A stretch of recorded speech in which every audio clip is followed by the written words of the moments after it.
1, 2, 3, funk it. My darling, I love you, I love you, I love you, I love you, I love you, I love you, I love you. So in this video, I'm going to be giving you guys more of a close-up look at my s13. I know in the last video I just sat down and spoke about it, so I thought this time, before getting into doing a bit of hands-on work and stripping the engine bay, I'd give you guys a bit more of a close-up of the actual physical state of the car as it is at the minute, and a bit more of a detailed look into what parts are what and what I've already done to the car basically. So I'll just give you a quick walk around, brief description on what's what. So starting off at the front, we've got the Baber kits, BN style front bumper, one of my favourite front ends on the S13, 25mm vented wings. Fitment is whack because it's just got wheels on to keep it rolling, as the previous owner took the body club P1s off it. Used to look awesome. And we have the charge speed side skirts.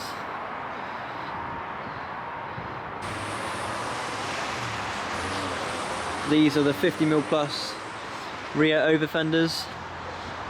On this vehicle, someone has put a lot of effort into it and taken their time with fitting this. They've even flushed the fuel cap off, as it normally is recessed quite a fair way in. The join where it runs along the window, really nice and tight. Give you a quick look at how they've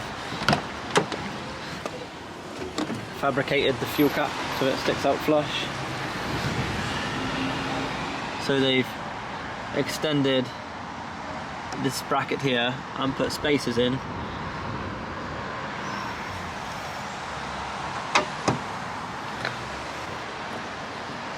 Charge speed rear bumper does have quite a bit of damage on it.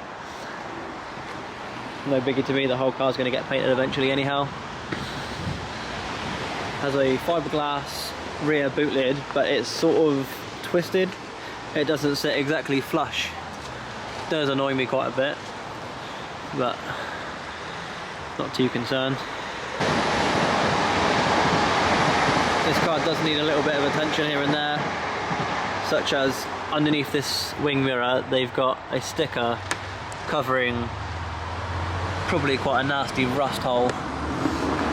So I'll either need to get a new door, or if it's worth repairing, repair it. Take a look at the interior. It's got all the OEM door cards in quite good condition. Dash is immaculate. This is the replacement stereo oil I put in it from the OMP one. It's just a cheap, quick replacement code. I couldn't really afford one at the time.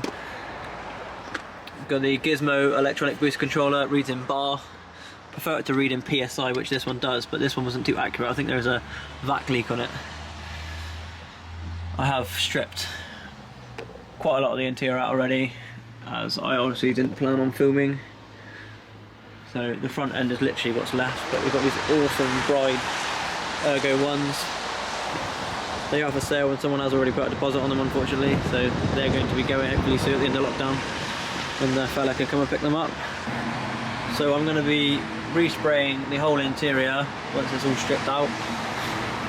If you guys got any cool ideas, I don't want it just to be white or black or red, because I'm not going to be spraying the car red again. I want something funky but not too in your face. So if you got any ideas, leave a comment. So this is the later half of yesterday's video. I had to wait until the next day till after work so I could get the car on the ramp, because the footage you're going to see at the start of this video was yesterday's lunchtime, because I don't get a lot of time to actually work on my car. So in this later half of the video, I'm going to be putting the car on the ramp.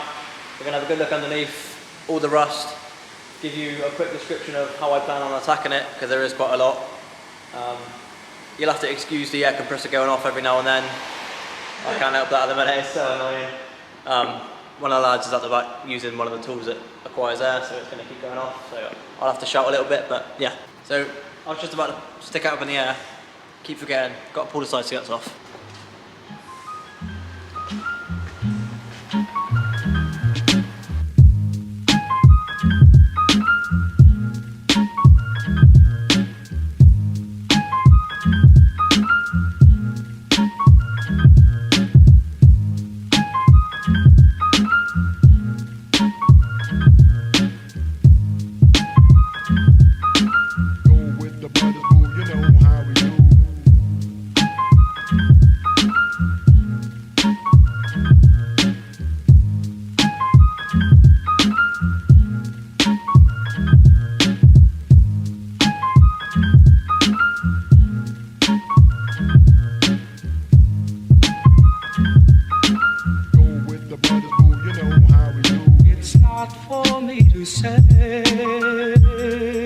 you love.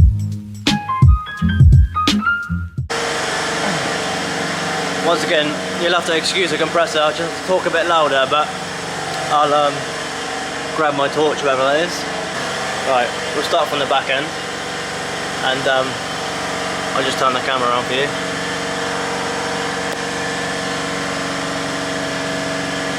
So these are the rear pockets. That actually leads up into the boot. So I plan on, with this one, this side's bad, but it's not as bad, but I plan on just lopping those off on that top seam up there. Just get rid of them really, they're not essential. I'm going to be drifting it.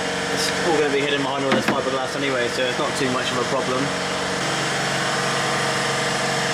So it's not too bad subframe wise. I've not looked under, I've not pulled the subframe down yet, so we've got to yet find out what's lurking up behind this diff and subframe. I can imagine all these bushes and bolts are seized up, so for the last few times I've had it on the ramp I have been drenching them in WD-40 and just leaving them for weeks and weeks because it will probably be easier. But yeah, there's patches of rust that have already been done. This car's been patched many a times already. See this pigeon poo on this chassis leg here. They must have just cleaned it back and just slapped the pat straight over the top. That is not how you do it. This whole rear arch going down to the sill has been rebuilt before. See the patches lap down over this inner sill. 50% of the outer sill has been done. So coming off the sill, it's bad, but it's not terrible. Until you see this. There's one patch, two patch, three patches, and then where they've patched over it beforehand, they've not cleaned all the rust away beforehand, and it is just eating it away so bad.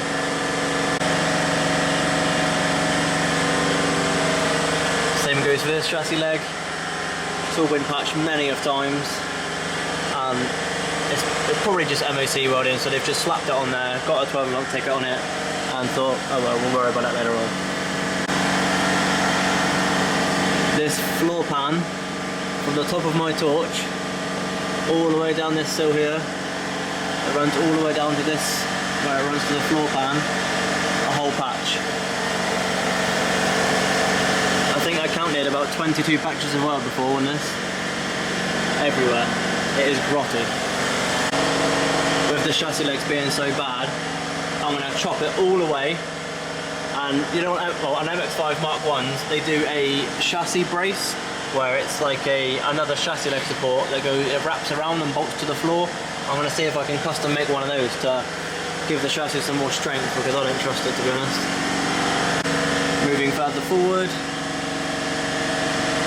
all looks really seized up. Subframe is drenched in oil because the engine, the rear main seal is hanging, and all the rest of it. Front cross number looking as crispy as you like. I'm surprised it still has a top cross number where the bonnet closes.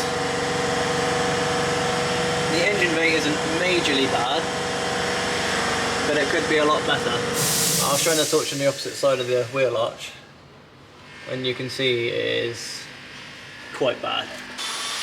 Driver's side, rear sill, been patched once before, but yeah, nasty hole. This car's had so many patches of weld, it's unreal, and it's not been done in a quality way either, which is quite upsetting. But yeah, I should have looked really before I bought it, but I collected it at 1:30 in the morning from Birmingham. Great move, mate, great.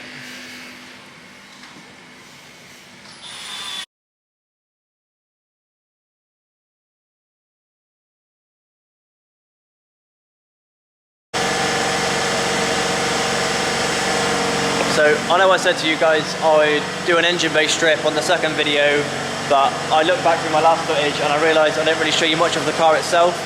So for this video I'd show you all around the car, show you what all the rust is all about, and actually we'll look at the engine as well.